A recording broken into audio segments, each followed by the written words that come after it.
Students, आज हम बात करेंगे प्रोबेबिलिटी और उसके 1 मार्कर क्वेश्चन की, ये क्लास 11 के लिए। प्रोबेबिलिटी आज तक जो आपने सीखी है वो सीखी है बहुत ही easy, number of favourable events upon में नंबर ऑफ टोटल इवेंट्स, यही है ना।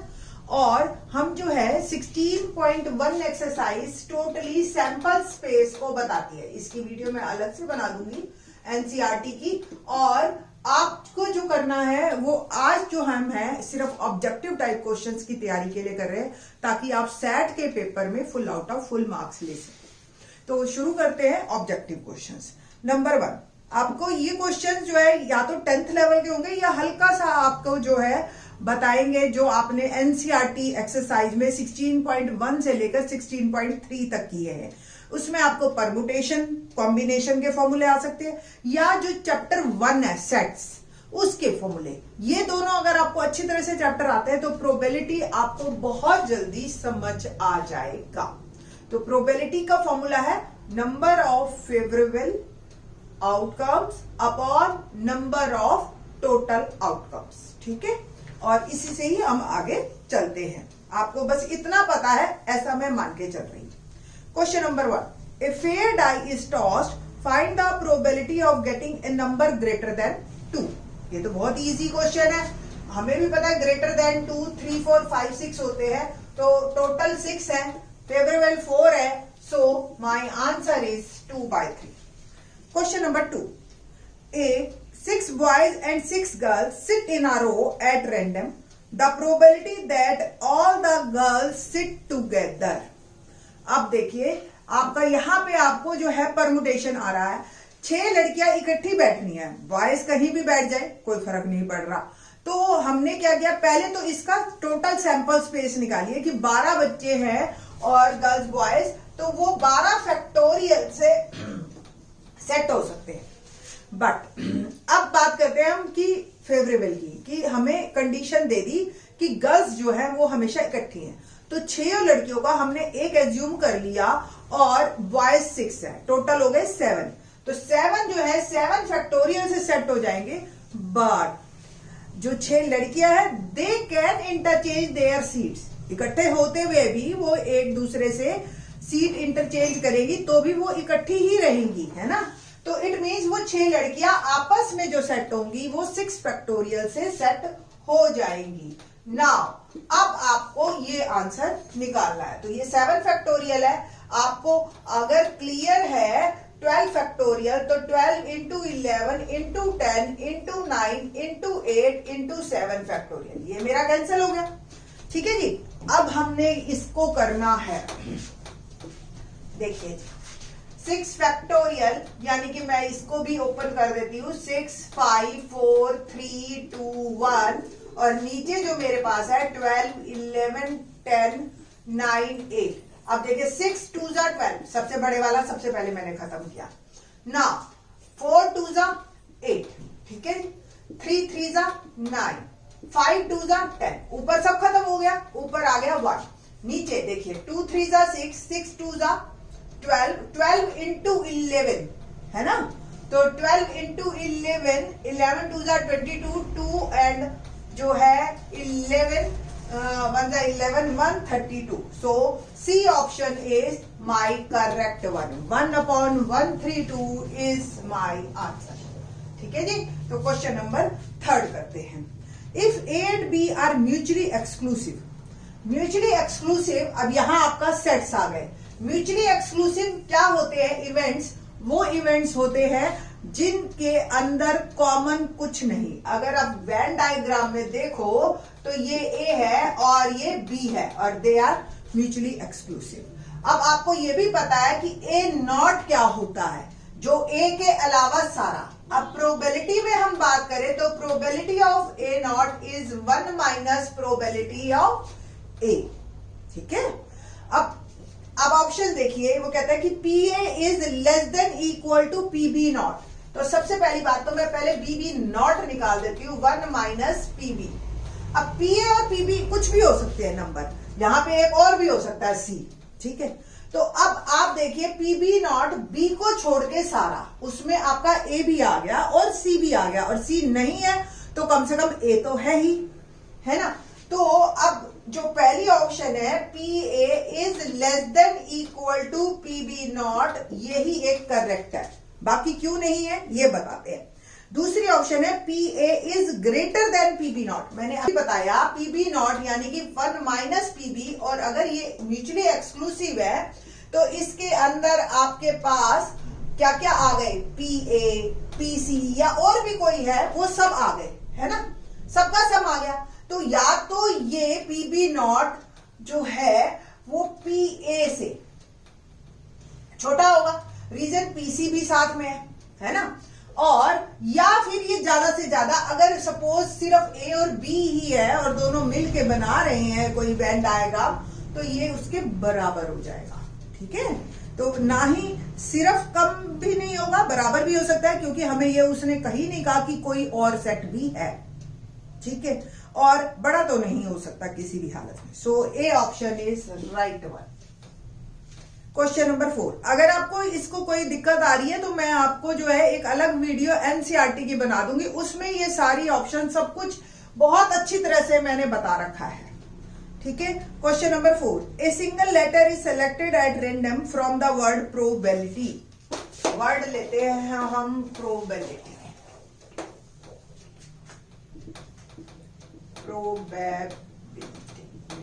ये है वर्ड मेरे पास। अब इसमें हमें प्रोबेबिलिटी बतानी है that it is a letter vowel. तो टोटल कितने हैं, 1 2 3 4 5 6 7 8 9 10 11। देखो पहली बात, मैं आपको एक बात बताना चाह रही हूं कि कभी भी कोई जल्दी मत करो इन क्वेश्चनों में। अगर आपने गलत कर दिया तो वैसी ही मेहनत खत्म है, तो लिख के करो, कोई दिक्कत नहीं है। आप 1 मिनट भी नहीं लगेगा ज्यादा, पूरा वर्ड लिखो, आप जल्दी बिल्कुल मत कीजिएगा, सवाल गलत हो जाएगा।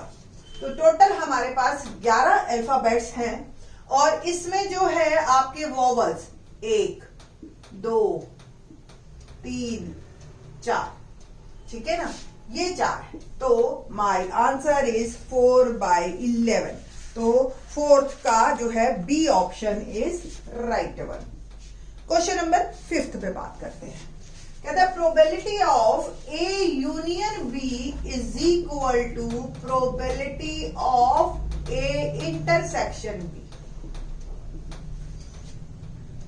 For any 2 events A and B. Then बताइए जी, PA PB के बराबर है, PA ग्रेटर देन PB है, PA लेस देन PB है, या नन ऑफ दिस।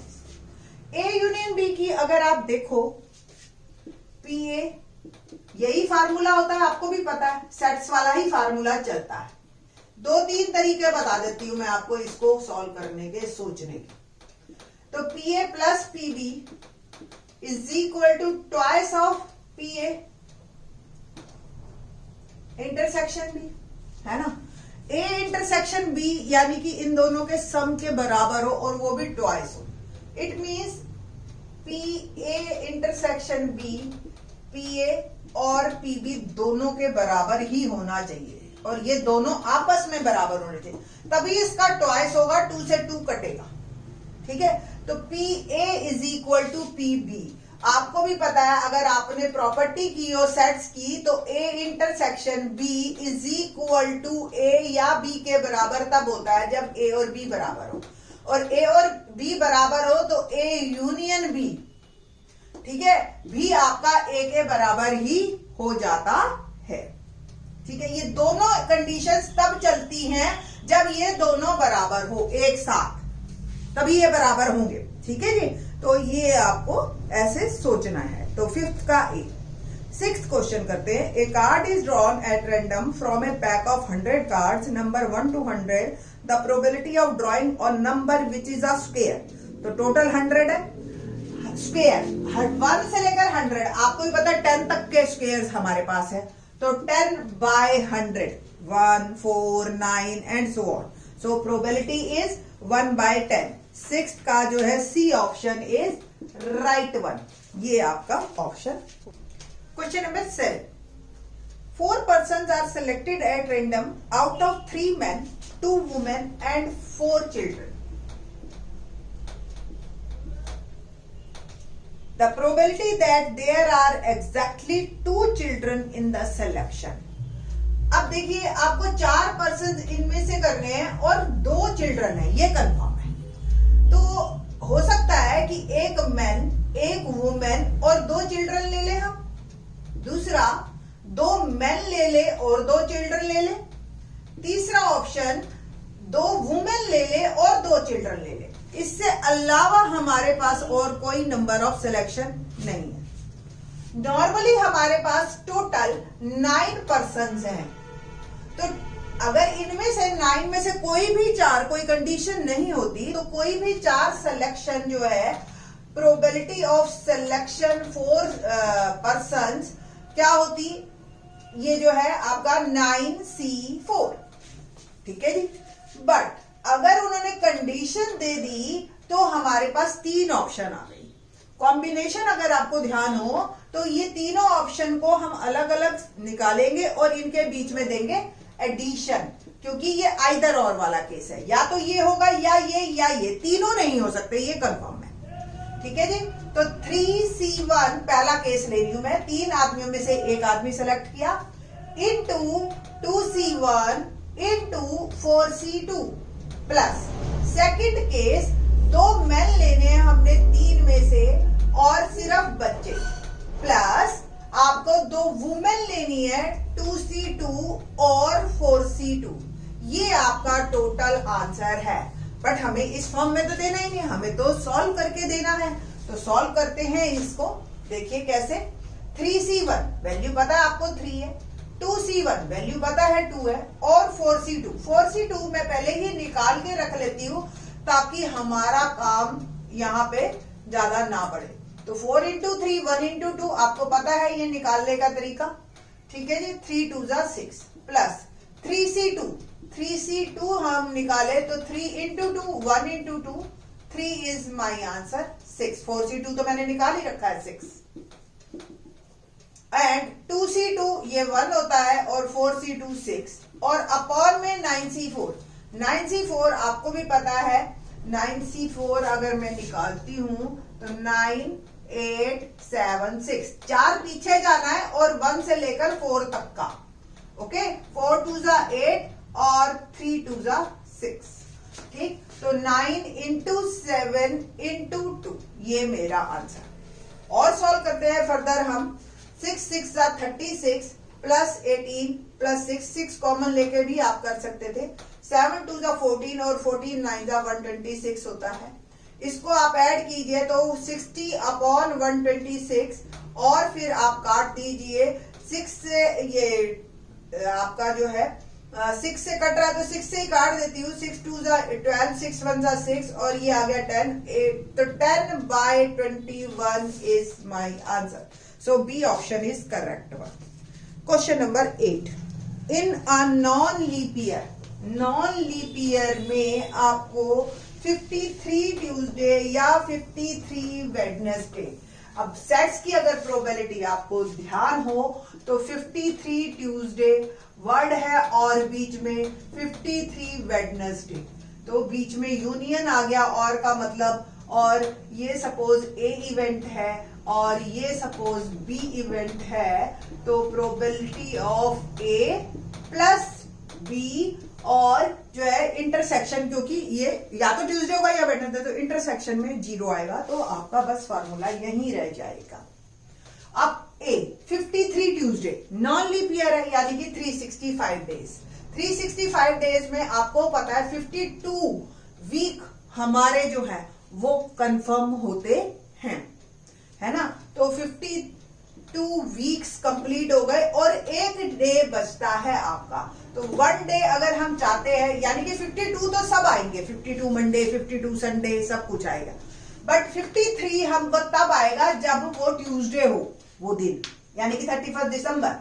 तो प्रोबेबिलिटी हो गई 1/7। सेम 53 वेडनेसडे अगर हम चाहते हैं तो हम चाहते हैं कि वो हमारा वेडनेसडे हो, तो 1/7। तो ओवरऑल मेरी प्रोबेबिलिटी हो गई 2/7। 9th question. 7 persons are to be seated in a row that the probability 2 particular persons sit next to each other. Like जैसे आप कह देते हो कि हम 2 फ्रेंड्स हमेशा इकट्ठे बैठेंगे जहां भी बैठेंगे, तो 7 पर्सन है, पहले तो हमें number of favourable event upon number of total events, तो टोटल 7 मेरे को अगर रो पे आपको करना है परमुटेशन, आपको ध्यान हो तो 7 फैक्टोरियल से वो सेट होते हैं।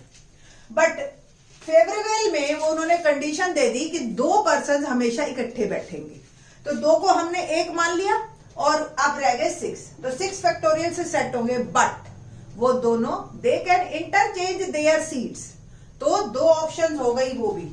तो ये आपका आंसर है, आपको बस इसको सॉल्व करना है। 7 फैक्टोरियल को मैं खोलती हूँ, 7 into 6 factorial cancel, so my answer is 2/7, probability is C option is right one. Question number 10.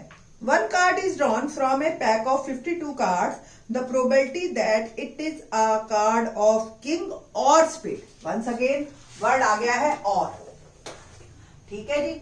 अब इसमें कॉमन लिया, आप देखिए, आप ए एस किंग इवेंट लिया मैंने, बी एस लिया मैंने स्पेड, ठीक है। तो और वर्ड है तो probability of A union B is equal to probability of A plus probability of B और probability of A. Probability of A union B equal to P A plus P B minus P A intersection B, ये हमारे पास formula है। Probability of A यानी कि king की probability आपकी हो गई, 4 किंग्स होते हैं एक पैक ऑफ कार्ड में, तो 4/52। स्पेड की प्रोबेबिलिटी 13 कार्ड होते हैं स्पेड के, तो 13/52 माइनस ए इंटरसेक्शन, जो स्पेड भी हो और किंग भी हो, ऐसे 1 कार्ड होता है, 1/52। 52 एलसीएम, 13 प्लस 4 17 माइनस 1 16, 4 से कट कर दीजिए तो 4/13 is my answer. C option is right one, ठीक है जी। तो question number 11, 2 dice are thrown together, the probability that at least one will show its digit greater than 3। तो आप पहले टोटल सैंपल स्पेस लिखिए, तो 1 1 1 2 1 3 1 4 1 5 1 6, 2 1 2 2 2 3 2 4 2 5 2 6, 3 1 3 2 3 3 3 4 3 5 3 6, 4 1 4 2 4 3 4 4 4 4 5 4 6, 5 1 5 2 5 3 5 4 5 5 5 6, 6 1 6 2 6 3 6 4 6 5 6 6। टोटल 36 केसेस है, हमें एटलीस्ट किसी एक में नंबर ग्रेटर देन 3 हो। तो आपके ये 2 है ना, ये वाला कॉलम, ये आपका नहीं होगा क्योंकि इसमें दोनों केसेस में नंबर लेस देन 3 है। बाकी सारे में आपको कोई ना कोई एक नंबर ग्रेटर देन 3 मिल जाएगा। तो 36 में से 9 गए, 27 है ना, ये रह गए, तो 3/4 is my probability. Next 12th, 2 dice are thrown simultaneously, the probability of obtaining a total score of 5। इसमें से वो नंबर ढूंढिए अब जिसका सम 5 हो। तो आपको भी पता है सम 5 कब कब आता है, जब 4 1 1 4 2 3 और 3। सम 5 कब आता है, जब आपके इन चारों केसेस में और इसके अलावा और किसी केस में सम 5 नहीं आ रहा, तो 4/36, probability is 1/9, A option is right one. Question number 13, a die is rolled then the probability that a number 1 और 6 में अपीयर। सिंपल है, आप नॉर्मली ये गेम तो ना बचपन से खेलते आते हैं कि 1 और 6 आ गया तो गिटी खुल जाएगी, बिल्कुल सेम है। तो probability is 2/6 and answer is my 1/3, C option. Question करते हैं नेक्स्ट, हमारा क्वेश्चन नंबर है 14। In a single toss of 3 coins, जब 3 कॉइन्स उछाले गए, आपको पता है एक कॉइन पे 2 ऑप्शंस आती हैं, तो 3 पे 2 इंटू 2 इंटू 2 8, और 4 अगर उछाले जाएंगे तो 16, ऐसे मल्टीप्लाई होते हैं। अब ये 8 भी हमें ऐसे लिखने हैं कि ना तो कोई बचे छूट जाए या कोई रिपीट हो जाए। तो आपको इसका लिखने का तरीका है, ऐसे नहीं कि रेंडमली H आएगा T आएगा, ऐसे कुछ नहीं सोचना आपने क्या करना है, 8 केसेस है, 4H पहले लिखिए, 4T लिखिए, फिर 2H और 2T लिखिए ऐसे, और फिर 1H 1T। ये आपका ना तो कोई बचेगा ना ही कोई रिपीट होगा। टोटल 8 केसेस है। अब हमें प्रोबेबिलिटी निकालनी है कि ऑल्टरनेटिवली हेड टेल आए। तो देखो, एक तो ये हो गया हेड टेल हेड, एक आपका हो गया टेल हेड टेल, ठीक है जी। तो प्रोबेबिलिटी जो है क्वेश्चन नंबर 14 है ना। सो हमारे पास 2 केसेस है, probability is 1/4। Question number B option is right one, ठीक है। तो 15th का बात करते हैं हम। The probability of getting at least 1 tail in 4 tosses of a coin. वैसे तो इसमें अब 16 केसेस लिखने हैं आपने। 16 केसेस में सेम प्रोसीजर शुरू करना है आपने 8-8 का, 8H 8T, फिर 4H 4T। तो देखिए कैसे, मैं इसी से ही थोड़ा सा करने की कोशिश करती हूँ। नहीं बात 4H 8H 8T, फिर 4H 4T,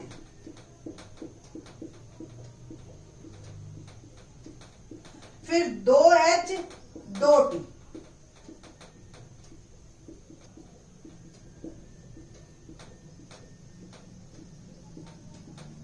फिर 1H 1T। ऐसे आपको 16 केसेस मिलेंगे जो ना तो रिपीट होंगे ना ही कोई आपसे छूटेगा। टोटल 16 है। अब एटलीस्ट 1 टेल, कम से कम 1 टेल हो। तो इसमें वो केस नहीं आया जिसमें चारों ही हेड है, तो उसमें टेल आपको एक भी नहीं मिलेगा। सो प्रोबेबिलिटी इज 15/16, ठीक है जी। Now question number 16, the probability of occurrence of an event is A is 0.5, B is 0.3.